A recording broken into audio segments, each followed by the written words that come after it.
Hi అండి, ఇవాళ అయితే వెరైటీ కర్రీ అయితే చేస్తున్నా. మునక్కాయలు తీసుకున్నా, చికెన్ అయితే ఉంది ఇంట్లోనే.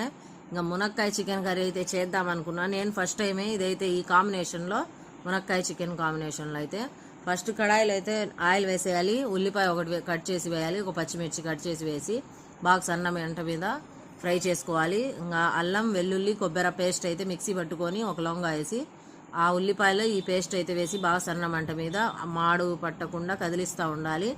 ఎమ్మటే చికెన్ మునక్కాయ అయితే వేసి బాగా మగ్గనివ్వాలి. అందులోనే పసుపు ఉప్పు అయితే వేసి మగ్గనిచ్చాక టమాటా అయితే వేసేయాలి. టమాటా కొద్దిగా మగ్గాక కారం వేసేయాలి. కారం కూడా కొద్దిగా మగ్గాక మనకు సరిపడా వాటర్ అయితే వేసుకొని బాగా సన్న మంట మీద అది కూడా బాగా ఫ్రై అవ్వనివ్వాలి. ఇలాగా మనకు సరిపడా నీళ్ళు అయితే వేసుకోవాలి. కొద్ది నీళ్ళు ఎక్కువ వేసుకుంటే బాగా ఉడికిద్ది. చికెన్ మునక్కాయ ఉడికి బాగా టేస్ట్గా ఉంటుంది. అది దగ్గరకు పడే కొద్దీ ఇంకా ధనియాల పొడి వేసి లాస్ట్లో స్టవ్ అయితే కట్టేయాలి. అంతేనండి, ఎంతో టేస్ట్గా ఉండే